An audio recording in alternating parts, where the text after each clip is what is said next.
Hello friends, welcome to savage point. நான் உங்கள் ace கேசைனி. இந்த டாப்பிக்கில் அதை பற்றி பார்க்க போகிறோன்னா, ஒரு படம் ரிலீஸ் ஆகிறதுக்கு முன்னாடி இல்லை ரிலீஸ் ஆனதுக்கப்புறம் பயங்கரமான கான்ட்ரவர்சியில் சிக்கி அந்த படம் படாத பாடுபட்டு வெளியே வந்திருக்கும். ஸோ அப்படிப்பட்ட படங்கள்லாம் என்னன்றதை இன்னைக்கு இந்த வீடியோ நம்ம பார்த்துலாம். அதனால் இந்த வீடியோவை ஸ்கிப் பண்ணாமல் ஃபுல்லாக பாருங்கள். சரி வாங்க நம்ம வீடியோக்குள்ளே போகலாம்.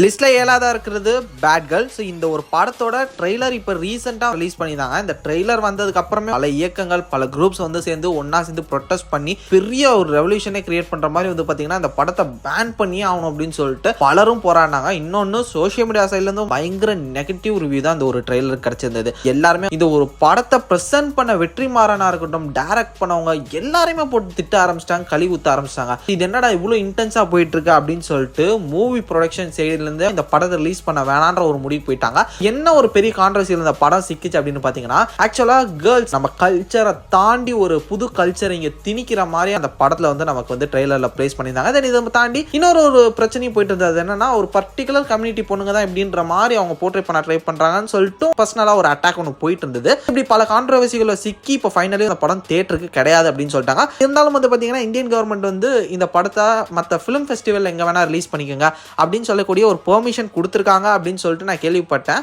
லிஸ்ட்டில் 6ஆவதா இருக்கிறது ஜெய் பீம். ஸோ இந்த ஒரு படம் வந்து பார்த்தீங்கன்னா ஒரு உண்மை சம்பவத்திலேருந்து எடுக்கப்பட்டக்கூடிய ஒரு கதை தான். பலரையும் ரொம்ப எமோஷ்னலாக ஹார்ட்டை டச் பண்ணிச்சு. எல்லாருக்கும் இந்த படம் ரொம்ப பிடிச்சிருந்தது. இப்படி இந்த படம் வந்து பார்த்தீங்கன்னா பல பாராட்டுகளை தான் பெற்றிருந்தது. ஆனால் ஒரு பர்டிகுலர் கம்யூனிட்டி மெம்பர்ஸை மட்டும் இதில் வந்து குறி வச்சு அவங்கள வந்து அட்டாக் பண்ண மாதிரி, டார்கெட் பண்ணி அட்டாக் பண்ண மாதிரி டைரக்டர் பண்ணியிருக்காங்க அப்படின்னு சொல்லிட்டு வந்து பார்த்தீங்கன்னா அந்த கம்யூனிட்டியில் இருக்கவங்க சேர்ந்து வந்து போராடினாங்க.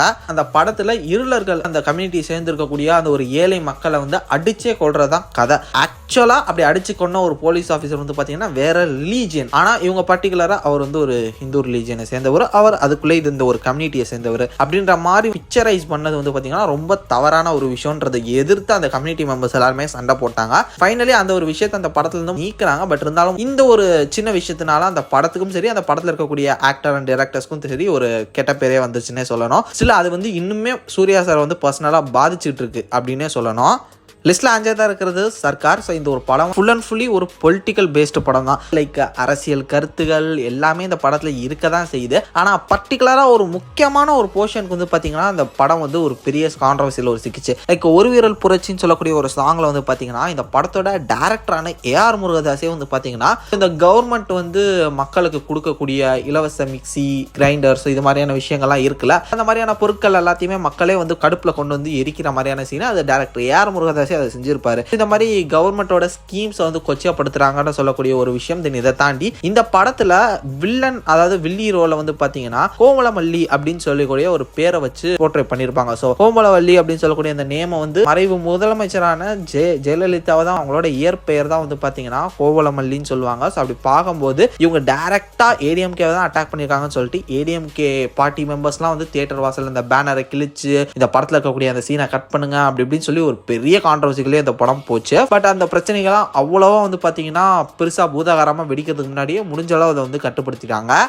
லிஸ்ட்ல 4ஆவதா இருக்கிறது ஹேராம். இந்தியாவோட ஹிஸ்டரின்னு எடுத்துக்கிட்டீங்கன்னா பலரும் வந்து இந்தியன் பீப்புள்ஸ் எல்லாருமே கஷ்டப்பட்டு ஃப்ரீடம் வாங்கினாங்க. காந்திஜி இவ்வளோ பண்ணாரு, சுபாஷ் சந்திர போஸ் சார் அவ்வளோ பண்ணாரு, நேரு சார் இவ்வளோ பண்ணாருன்னு சொல்லிட்டு ஒரு குட் சைடை மட்டும் தான் சொல்லுவாங்க. பட் என்னைக்குமே அந்த ஹிஸ்டரியில் இருக்கக்கூடிய ஒரு டார்க் சைடுமே வந்து மக்களுக்கு சொல்லி கொடுத்து வளர்க்கணும் அப்படின்னு சொல்லுவாங்க. அதை வந்து நம்ம இந்தியன் மக்கள் அந்த ஒரு டார்க் சைடு அவ்வளோவா எக்ஸ்ப்ளோர் பண்ணதில்ல. பட் அந்த ஒரு டார்க் சைடு என்னவா இருந்துச்சு அப்படின்னு சொல்லிட்டு வந்து பக்காவா எடுத்து பிரசன்ட் பண்ண ஒரு படம் தான் பார்த்தீங்கன்னா ஹேராம். இதில் வந்து பலரையும் வந்து ஹர்ட் பண்ற மாதிரி, லைக் முஸ்லீம் ரிலீஜியனை சேர்ந்தவங்களுக்கும் ஒரு சில இடங்களை குத்து, அதே மாதிரி ஹிந்து ரிலீஜியன்ல ஒரு பர்டிகுலர் கம்யூனிட்டி சேர்ந்தவங்களுக்கும் ஒரு சில குத்துகள் விழுந்தது. இது மாதிரி பலருக்கும் அந்த கெட்ட யோசனை, கெட்ட சிந்தனையோட இருக்கிறவங்களுக்கு வந்து பாத்தீங்கன்னா வலிக்கிற மாதிரி ஒரு உண்மையான கருத்துக்களோ கொண்டு அந்த படத்தை வந்து பயங்கர போல்டா எடுத்திருப்பாரு. பெரிய கான்ட்ரவர்சியை அந்த டைம்ல கிரியேட் பண்ணுச்சு. ரிலீஸ் ஆகிற தியேட்டர்லாம் நாங்க பாம் வைப்போம் அப்படின்னு சொன்னாங்க, ரிலீஸ் பண்ணவே விட மாட்டோம்னு சொன்னாங்க, இந்த படத்தை பேன் பண்ணுனாங்க, இந்தியா மட்டும் இல்ல வேர்ல்ட் வைடாவே இந்த படம் எங்கேயும் ரிலீஸ் ஆகக்கூடாது அப்படின்னாங்க. இந்த படத்தோட திருட்டு விசிடி எல்லாம் வந்து பாத்தீங்கன்னா வேணுக்குனே எடுத்து லீக் பண்ணி ஃப்ரீயாலாம் கொடுத்து இந்த படத்தை வந்து ஒன்றும் இல்லாத படமா ஆக்கணும்னு சொல்லிட்டு வந்து பார்த்தீங்கன்னா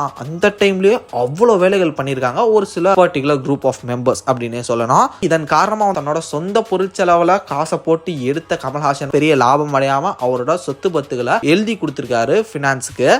லிஸ்ட்ல 3ஆவதா இருக்கிறது காஷ்மீர் ஃபைல்ஸ். இது வந்து ஒரு பர்டிகுலர் ரிலிஜியன் மெம்பர்ஸை வந்து அட்டாக் பண்ற மாதிரியான ஒரு படம் தான். லைக் 4 ஹிந்து கேர்ள்ஸ் வந்து பாத்தீங்கன்னா ஒரு பொண்ணு வந்து முஸ்லீமா மாத்தி அவங்கள வந்து ஆசை காட்டி வழி மாத்தி கூட்டு போய் அவங்கள வந்து டெரரிசம் கேங்ல வந்து சிக்க வச்சிடறாங்க. இந்த இன்னசென்ட் கேர்ள்ஸ் என்ன பண்ணாங்க, முஸ்லீம்ஸ்லாம் எவ்வளவு கொடூரமானவங்க அப்படின்ற மாதிரியான ஒரு விஷயத்தை பூத்தி அந்த படம் எடுக்கப்பட்டிருந்தது. தென் இது மட்டும் இல்லாம இது மாதிரி பல பெண்கள் இந்த மாதிரி மாத்தி மாத்தி கொண்டு போய் இதெல்லாம் பண்ணிட்டு இருக்காங்க. அது வந்து ஒரு ரெக்கார்டு அப்படின்ற மாதிரி அந்த டைம்ல என்னென்னமோ அந்த ஒரு டேட்டா பேஸ்லாம் இதுதான் அப்படின்னு சொல்லிட்டுலாம் அந்த படத்துல ப்ரொமோஷன்லாம் பண்ணாங்க. இது வந்து ஒரு ட்ரூ பேஸ்ட் இன்சிடென்ட். பட் நிறைய பேர் வந்து பார்த்தீங்கன்னா இது ஃபேக்கு, இது பண்ணவே இல்லை, இப்பெல்லாம் நடக்கவே இல்லை, இந்த அளவுலாம் அது போகவே இல்லை, நீங்க வந்து வேணுக்குனே வந்து ஒரு குறிப்பிட்ட மக்கள் மேல வெறுப்பு பிரச்சாரம் வெறுப்பு அரசியல் பண்றதுக்காக அது பண்றீங்க அப்படின்னு சொல்லிட்டு வந்து பார்த்தீங்கன்னா முஸ்லீம் கம்யூனிட்டி சேர்ந்த பலரும் தியேட்டர் வாசலே நின்று போராடினாங்க. பட் இருந்தாலும் இந்த ஒரு படம் வந்து சக்சஸ்ஃபுல்லா வந்து ரன் பண்ண வச்சாங்க. பட் தமிழ்நாட்டில் அந்த அளவு பெருசா போல. பட் இருந்தாலும் நார்த் சைடில் வந்து வேற லெவலில் ஓட வச்சாங்க பர்டிகுலர்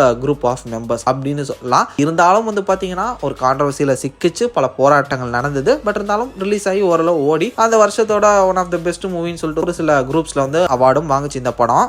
லிஸ்ட்ல 2ஆவதா இருக்கிறது எம்புரான். இந்த ஒரு படம் வந்து ஒரு கமர்ஷியல் படம் தான். மலையாள சினிமால ஒரு ஆக்ஷன் பேக்டான ஒரு கமர்ஷியல் பொலிட்டிக்கல் ஃபிலிம் தான். லைக் அது வந்து ஃபிக்ஷனலா இருக்கும், ரியல் லைஃப் இன்சிடென்ட்டா எதுவுமே இருக்காது பொலிட்டிக்கல் ஈவெண்ட்லாம். இருந்தாலும் பர்டிகுலரா ஒரு சில கம்யூனிட்டி மெம்பர்ஸ் வந்து பாத்தீங்கன்னா லைக் நேம் வச்சு கூப்பிடுறதா இருக்கட்டும், அவங்க இருக்கக்கூடிய லொகேஷன்ஸ் இதெல்லாம் வச்சு பார்க்கும்போது இது பர்டிகுலர் ஒரு கம்யூனிட்டி பீப்புள், ஒரு பர்டிகுலர் ஒரு குரூப் பீப்புளை வந்து போர்ட்ரே பண்ற மாதிரி இருக்கு. அந்த நேமை மாத்துங்க, நேமை சேஞ்ச் பண்ணுங்க, இந்த சீனை கட் பண்ணுங்க, அந்த சீனை கட் பண்ணுங்க சொல்லிட்டு ஒரு சில த்ரெட்ஸ்ன்னு சொல்லலாம். ஸோ இதன் பேர்ல படம் ரிலீஸ் ஆகி 2 நாளுக்குள்ளேயே வந்து பாத்தீங்கன்னா சென்சார் பண்ணி இந்த படத்துல இருக்கக்கூடிய ஒரு சில முக்கியமான சின்ன சின்ன கட்ஸ் பண்ணிட்டு மறுபடியும் ரீரிலீஸ் பண்ணியிருக்காங்க. இதுலையும் குறிப்பிட்டு சொல்லணும்னா சென்சார் பண்ண டைம்ல சென்சார் போர்டு லீவு, அந்த டைம்லயும் உட்கார வச்சு சென்சார் பண்ணியிருக்காங்க. அது கவர்மெண்டோட சப்போர்ட் இருந்தால் தான் பண்ண முடியும். அப்படி பார்க்கும்போது எங்கேருந்து எப்படியெல்லாம் அழுத்தம் கிடைச்சிருக்கும் இந்த மூவி ப்ரொடக்ஷன் டீமுக்குன்னு கொஞ்சம் யோசிச்சு பாருங்க. தென் இது மட்டும் இல்லாமல் மோகன்லால் சார்ட்ட இருந்தே மன்னிப்பு வீடியோ அண்ட் அவர் சைடில் வந்து ஒரு ட்வீட் போட்டாரு. பிருத்திவிராஜ் சாரும் வந்து பாத்தீங்கன்னா ஒரு ட்வீட் போட்டாரு, யாரையும் ஹர்ட் பண்றதுக்கு இல்ல அப்படின்ற மாதிரி. இது மாதிரி அந்த மூவி ப்ரொடக்ஷன் சைட்ல இருக்கக்கூடியவங்களே வந்து பாத்தீங்கன்னா கதற விட்டாங்க சில பர்டிகுலர் குரூப் ஆஃப் மெம்பர்ஸ் அப்படின்னு சொல்லணும்.